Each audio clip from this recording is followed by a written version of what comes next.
ఈ సెమినార్ యొక్క ఉద్దేశం చిరంజీవి గారు, అధ్యక్షులు కుమార్ గారు చెప్పారు. ఈనాటి ప్రస్తుత పరిస్థితుల్ని మనం పరిశీలిస్తే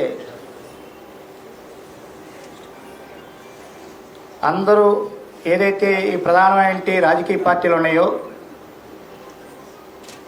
కేంద్రంలో ఉన్నటువంటి బీజేపీ కావచ్చు, మన ఆంధ్రప్రదేశ్లో ఉన్నటువంటి అధికార ప్రధాన పక్ష పార్టీలుగా ఉన్నటువంటి తెలుగుదేశం, జనసేన, బీజేపీతో పాటుగా వైసీపీ కూడా ఈ పార్టీలను పరిశీలిస్తే వాళ్ళు ఎన్నికలకు ముందు ఇచ్చేటువంటి మాటలు మనం చూస్తే అందరి నోటి నుంచి ఇచ్చే మాట ఏంటంటే సామాజిక న్యాయం అనే మాటతో ప్రారంభించి ఎన్నికల్లో దిగుతారు. ఎన్నికల్లో దిగిన తర్వాత అధికారులకు వచ్చిన తర్వాత ఆ మాట ఉందంటే మాత్రం లేదు. ఒకసారి నేను వెనక్కి వెళ్తా. 2013లో ఈ దేశ ప్రధానిగా ఉన్నటువంటి నరేంద్ర మోడీ గారు గుజరాత్ ముఖ్యమంత్రిగా ఉన్నాడు. ఆయన చెప్పినటువంటి మాటలు ఏంటి? 2014 ఎన్నికలకు సంబంధించి ఈ దేశంలో నిరుద్యోగం పెరిగిపోయింది, ఈ నిరుద్యోగాన్ని లేకుండా చేయటం కోసం నేను దేశ ప్రధాని కావాలి, ఓ యువకులారా అని చెప్పి ఈ దేశంలో ఊదరగొట్టారు. 2014 ఎన్నికల్లో భారతదేశంలో యువతంతా నరేంద్ర మోడీకి ఓటేసి గెలిపించింది. 2014లో అధికారులకు వచ్చినటువంటి నరేంద్ర మోడీ ఏం చెప్పాడు? ఈ దేశంలో నిరుద్యోగంతో పాటుగా, నిరుద్యోగం లేకుండా చేయడంతో పాటుగా నేను గనక అధికారులకు వచ్చాను కాబట్టి ఇంటికి ఒక ఉద్యోగం అన్నాడు. సంవత్సరానికి 2 కోట్ల ఉద్యోగాలు అన్నాడు. మరి ఈరోజు కేంద్రంలో ఉన్నటువంటి నరేంద్ర మోడీ ప్రధానమంత్రి ఇప్పటికీ 12 సంవత్సరాలు. అంటే ఆ రకంగా చూసినట్లయితే ఆయన చెప్పిన లెక్క ప్రకారం చూస్తే ఎన్ని ఉద్యోగాలు రావాలి? దాదాపు 24 కోట్ల ఉద్యోగాలు రావాలి. మరి ఏమైనా ఉద్యోగాలు?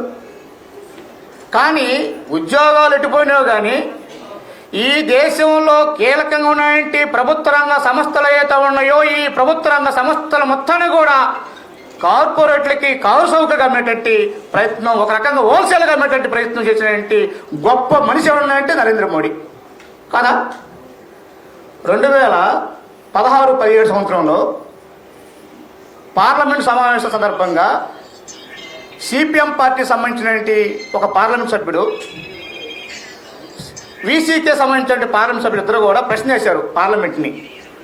అయ్యా, మీరు అధికారులకు వచ్చి 8 ఏళ్ళు అవుతా ఉంది, ఈ 8 ఏళ్ల కాలంలో మీరు ఎన్ని ఉద్యోగాలు ఇచ్చారని చెప్తే కేంద్ర సాధికార శాఖ మంత్రి అంటే ఆయన పార్లమెంట్కి రిటర్న్గా చెప్పింది ఏంటంటే, ఈ 8 ఏళ్ల కాలంలో మేము 8,72,246 ఉద్యోగాలు ఇవ్వాల్సి ఉంటే ఇవ్వలేకపోయామని చెప్పి రిటర్న్గా చెప్పాడు. అంటే ఈరోజు నరేంద్ర మోడీ బీజేపీ అధికారులకు వచ్చి చెప్పిన మాట, అధికారులకు వచ్చిన క్రమంలో ఈరోజు ఉద్యోగాలు ఇవ్వలేని పరిస్థితుల్లో ఈరోజు బీజేపీ ఉంది. ఇక దళితులకి, గిరిజనులకి, ప్రజలకి సామాజిక న్యాయం ఎక్కడని చెప్పి అడుగుతా ఉన్నాం. దాదాపు 24 కోట్ల ఉద్యోగాలు రావాలి.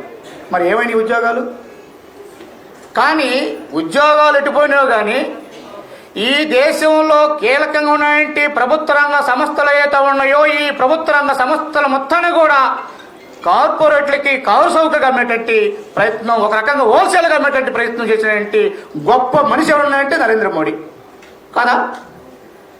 2016-17 సంవత్సరంలో పార్లమెంట్ సమావేశం సందర్భంగా సిపిఎం పార్టీకి సంబంధించినటువంటి ఒక పార్లమెంట్ సభ్యుడు, వీసీకే సంబంధించిన పార్లమెంట్ సభ్యులు ఇద్దరు కూడా ప్రశ్న వేశారు పార్లమెంట్ని. అయ్యా, మీరు అధికారులకు వచ్చి 8 ఏళ్ళు అవుతా ఉంది, ఈ 8 ఏళ్ల కాలంలో మీరు ఎన్ని ఉద్యోగాలు ఇచ్చారని చెప్తే కేంద్ర సాధికార శాఖ మంత్రి అంటే ఆయన పార్లమెంట్కి రిటర్న్గా చెప్పింది ఏంటంటే, ఈ 8 ఏళ్ల కాలంలో మేము 8,72,246 ఉద్యోగాలు ఇవ్వాల్సి ఉంటే ఇవ్వలేకపోయామని చెప్పి రక్షణగా చెప్పాడు. అంటే ఈరోజు నరేంద్ర మోడీ బీజేపీ అధికారులకు వచ్చి చెప్పిన మాట అధికారులకు వచ్చిన క్రమంలో ఈరోజు ఉద్యోగాలు ఇవ్వలేని పరిస్థితుల్లో ఈరోజు బీజేపీ ఉంది. ఇక దళితులకి, గిరిజనులకి, ప్రజలకి, సామాజిక న్యాయం ఎక్కడ చెప్పి అడుగుతా ఉన్నాం. ఇది ఒక రకమైన దుర్మార్గమైన పరిస్థితి. రెండో విషయం, ఈరోజు మన సిఐటి అఖిల భారత మహాసభలు విశాఖలో జరుగుతూ ఉన్నాయి. రేపు డిసెంబర్ చివరి వారం, జనవరి 1 నరేంద్ర మోడీ అధికారంలోకి రాకముందు వచ్చిన తర్వాత పరిస్థితి ఏంటి? ఈరోజు ప్రపంచంలో కార్మికులందరికీ పనిదానంలో రోజుకి 8 గంటలు సాధించుకునే పనిదానాన్ని 8 గంటలు కాస్త 12 గంటలు చేసిన తీర్మానం చేసిన పార్లమెంట్లో, అదే పార్లమెంట్లో చేసిన తర్వాత మన తెలుగు రాష్ట్రాలు ఉన్నాయంటే తెలుగు రాష్ట్రాల్లో కూడా ఈ 12 గంటలు తీర్మానాన్ని చేస్తుంటే ఒక రకంగా కార్మిక హక్కుల్ని కాలరాసే విధంగా ఉన్నాయంటే పరిస్థితులు ఈరోజు పాలకులు ఉంటా ఉన్నారు. ఆ పాలకు చెప్పే మాటలు మనం చూస్తే మాత్రం ఒక రకం కార్మిక హక్కులను కాలరాతో పాటుగా దేశంలో ప్రజలందరినీ కూడా ఇబ్బంది పాలు చేసే పరిస్థితి ఉంటా ఉంది. ఇదే క్రమంలో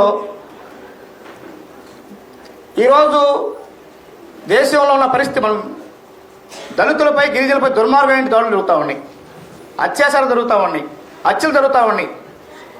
ఇవి నేను చెప్పే మాట కాదు. ప్రతి సంవత్సరం జాతీయ క్రైమ్ రిపోర్టు సెంట్రల్ గవర్నమెంట్ విడుదల చేసింది.